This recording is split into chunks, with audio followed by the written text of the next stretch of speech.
Some moms aren't overwhelmed because they lack discipline. They're overwhelmed because they've become the person everyone else depends on.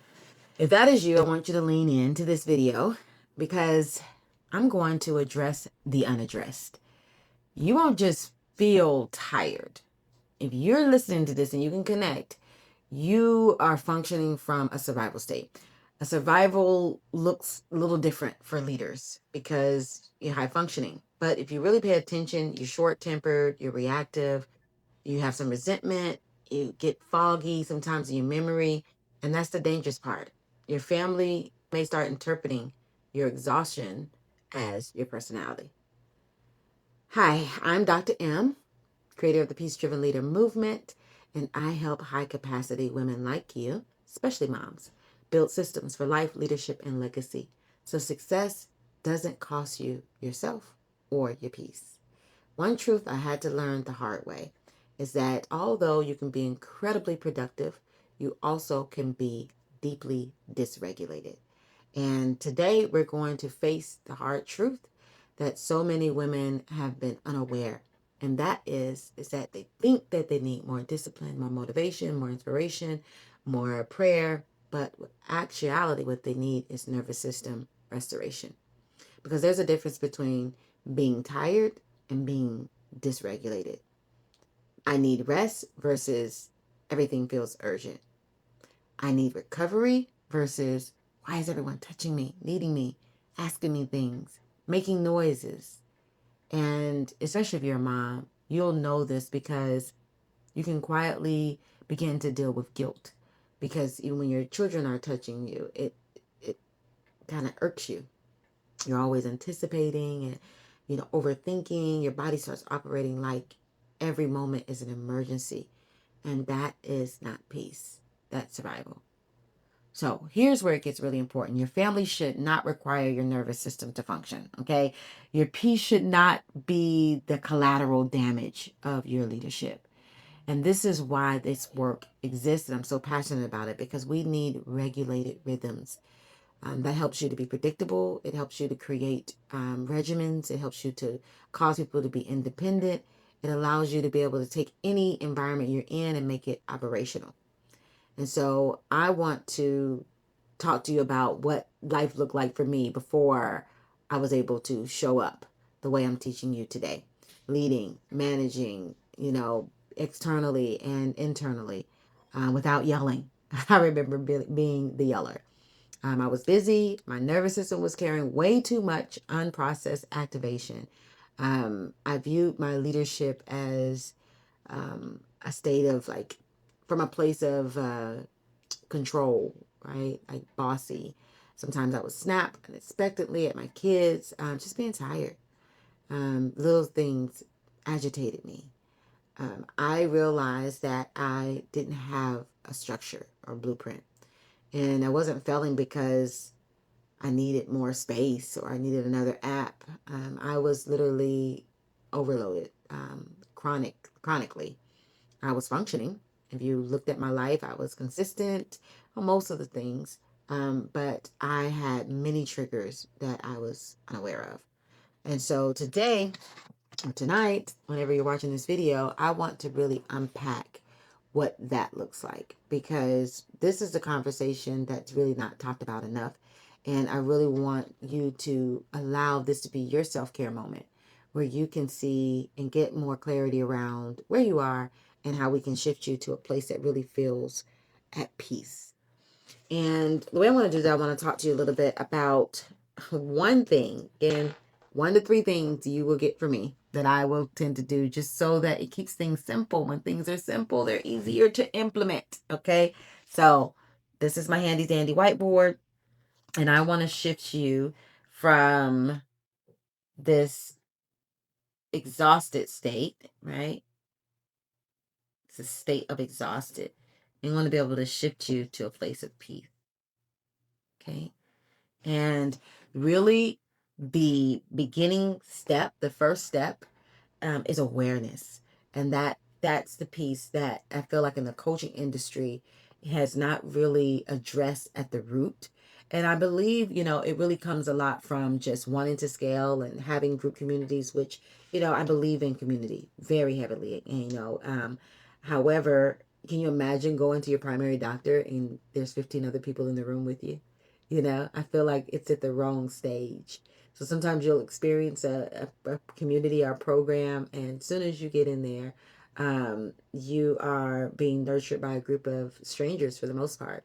And I just believe that community in itself is not um, a poor thing. It is when you have community without addressing the root, it just perpetuates the issue. And so today I want to get to the root cause of the exhaustion. So we talked in another video. If you haven't, definitely watch the video about the three number one core, like I cracked the code that addresses all core frustrations, anything that you can name. Those three words are going to address it head on.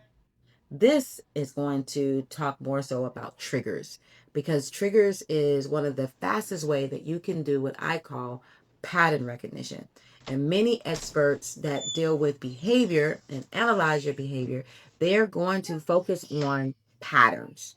And patterns is what really is going to allow you to be able to shift from what you've been doing, your default version of yourself, to what I consider your ideal version. So let's talk a little bit about triggers and what that looks like. When you are exhausted, these are some triggers. And I want you to do this for yourself. I'm going to say mine because I know mine, right? I remember, and even now I'm aware of it, of triggers. When my kids ask me multiple questions, when I'm getting multiple questions coming in at once, that's a trigger, right? So especially like I have one of my children, she is learning how to regulate anxiety. And so she, especially if there's an event coming up or anything that she has to do, it intensifies. And the way it shows up in her life is by asking questions. That helps her to feel like she's in control. And so before, as you can imagine, it was a mess because that was triggering her and then she was triggering me, and it was just a loop of chaos. So we were able to identify the triggers and then have conversations to move us to a point where we are today, our peace place. Okay, where we can recognize them. She can recognize some of my triggers as well. So that's the cool thing about being communicative about triggers. Okay, sometimes people don't like the word trigger. I don't want you to get your hat hung on the term of being a trigger. I personally like it because I um, embody words. And so for me, trigger feels literally like that.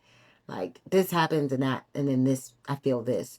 And I've heard people say, no one should trigger you. Like, I get that. Everyone should wash the dishes behind themselves, too. You know what I mean? So we live in a world where everybody doesn't do what they should, including ourselves. And so for me, it's just practical and realistic for me to understand that. And then as I continue to make myself aware of these triggers, then of course I am, I'm mature. And those things no longer become triggers for me. But it starts with the trigger and identifying it first, right? And so another one for me is a dirty home. When I walk into a dirty home, overstimuli is happening big time. I don't like walking in and seeing dishes all in the sink and trash not being taken out, or stuff on the floor, toys on the floor. And you're like, well, you have 6 kids. How in the world can you survive without not having that trigger? Well, I communicate to my children, when you know that I'm coming home, I need you all to reset, because I have organized the home in such a way where you can, 20 minutes max, and everything can go where it's supposed to go. I intentionally simplify the home in that way so that it can be done in 20 minutes. Let me help you help me, okay? And help you at the end of the day, because I am stopping everything and we need to reset this home back up to standard. All right, that's how things are rolling up in our house. The cool thing about this and what I teach is that you get to run your own ship according to your own principles, standards, and values. This is not an ecosystem that you go into and somebody is telling you how to run your household, run your leadership, run your children. Nope, not over here. This is absolutely the contrary. We're giving you an opportunity, my team and I, for you to build your own infrastructure, your own blueprint that you can lead effortlessly within, because it's authentic. It aligns with you and who you are, right? Now let's talk about another trigger that almost got me there, just thinking about a dirty house, right? For me. And another one is bickering siblings. Like, who else gets annoyed by that? Oh, stop it. You touched me, mom. He did this, mommy. And all of that there. Like, it's just, foolery is what I call it. Right. And so whenever they get like that, like, I can handle a little bit of it, but when it gets, too much, it just drives me bonkers. And it's overstimulating for me. Stop, you know? And the key thing that I do now for my peace place is separate. Okay, whenever they get like that, I'm looking at a way to separate. Whatever environment we're in, you go in that room, give yourself a chill pill. We need to separate. Okay, when we're looking at, for me, I'm looking at the dirty home. When I'm looking at that, I have to set that boundary there. This is a boundary. Listen, I have standards, and we talk about PSV, and we can talk about that in another video, but S and PSV is standard. And your standards help you create your boundaries. Right? That's why it's so important. A lot of times it's unclear on how we can set boundaries because we're not clear about our standards. We're pulling from other people's standards. When we were growing up, I know for me, we were, it was normal for our generation to be in a household where we spent most of our time learning our parents' standards and how to maneuver around theirs. But we weren't taught on how to create our own standards. Right? And so we leave the house doing that work when, especially in this generation, we need to be doing that work before we deliver them to the world. Okay, so that is a standard. They know no dirty house. I don't mind. Like, so let me make sure I clarify this. For me, especially on the weekends, we're chill. We're chill over here, so I don't mind it. We just got to reset. You can't just stay dirty home all day. You have to, we have certain times of the day where I say reset. That's my word, and everybody knows get it back up to the picture. Okay, that's how I know it's not your standard, it's my standard. If you're not clear, you forgot, look at the picture, and the picture will tell you how this room is supposed to look. Okay, so that's how we're creating that boundary. And then, how do we shift to my peace place when it comes to multiple questions? Communication. For those of you all who may have already thought it, that's right. I communicate. Hey, when you're thinking about communicating, this is a really big one, and this works in marriage as well when it comes to household. When you're talking about communicating, you communicating your feelings, your triggers, things that that are bothering you. First things first, you may want to kind of cool down a little bit. I don't know how you respond when you're triggered. So if you get a little, feisty or violent or whatever your thing is, you may want to calm down first. After you get to that place where you feel like you've calmed, then the next thing is you want to literally like take all of the feels and the things that frustrate you and make you irritated and aggravated and all the ate it and frustrated. And then you ask yourself one question, and that is, what do I want? What do I really want? And pause and let your body respond. And once your body answers, you take that response and you form it into a request. Okay. And so when you go to said person, child, husband, team member, you acknowledge the feeling. Hey, when you do this, I feel this, and then move right into your request. Because oftentimes what happens is we're allowing our emotions to manipulate us, and it starts adding all of this fluff that now people are wanting to respond to that. And that's not really the real issue. Now we are out in the sea. We need to come back to shore, and we need to keep the main thing the main thing. And really the fastest way to do that in communication, to get to peace, the fastest way is to make a request. They can either accept it or not, right? And most of the time they do, especially if they're people that love you. So, hey, when you do that, I feel this way. Can you, I get it. You have a lot of questions. Like, for example, my daughter, I understand that you are working on regulating yourself with anxiety, and I want to support you there. But, I can't do that at the absence of not supporting myself. So let's help each other out. And you can even come up with a code word that you say that when I say that, that means I've reached my question limit. All right. Let me respond to that question before we ask another, and just communicate your request. All right. So if this resonates with you at all, I want to personally invite you to check out our free mindset reset guide. It has all types of system thinking and blueprints and frameworks that you can just have, fun. Some people say that's not fun. And that's fine too. There's a lot of things in life that make you very successful that aren't fun. Success often requires a lot of consistency and a lot of sacrifice that many people wouldn't do. And that's why very few people can say that they're successful by the world standards. But you have a version of success. And over here in the Peace Driven Leader Movement, success equals progress. And in order for you to make progress, you have to make the first step.